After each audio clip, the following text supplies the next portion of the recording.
Саламатсыңарбы балдар? Бүгүнкү өтө турган сабагыбыздын темасы жоон үндүүлөр.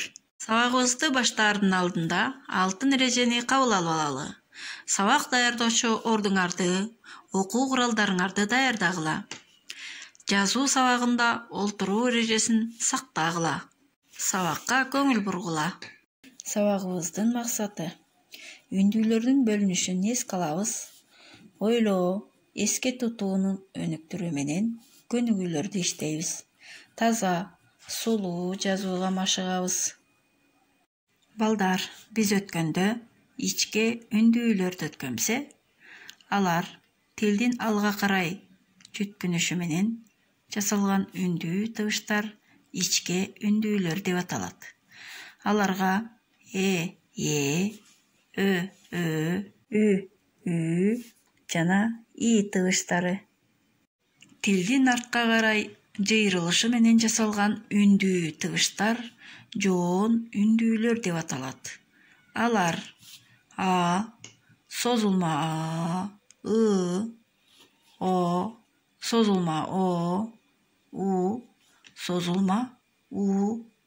Балдар, жогорудагы сүрөттөрдүн атын атап, андагы жоон үндүүлөрдү тапкыла. Балдар, китебиңердин 15 бетиндеги 45 көнүгүүнү карагыла.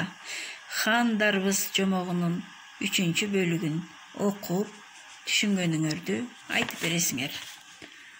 Андан кийин ошол жомоктун ичинде тааныш эмес сөздөр бар, анын маанисин чечмелейбиз.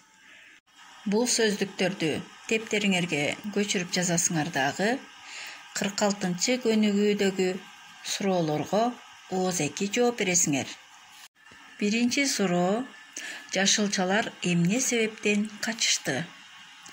Экинчи: алар кандай жерге келишти? Үчүнчү: эмне үчүн хандарбыз алгач жашылчалардын ою менен болду? Акыркы сурообуз: хандарбыз кандай өзгөрдү? Эмне үчүн?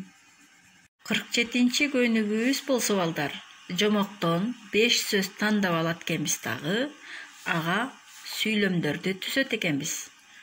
Анан ошонун ичинен жоон үндүүлөрдүн астын сызып коебуз.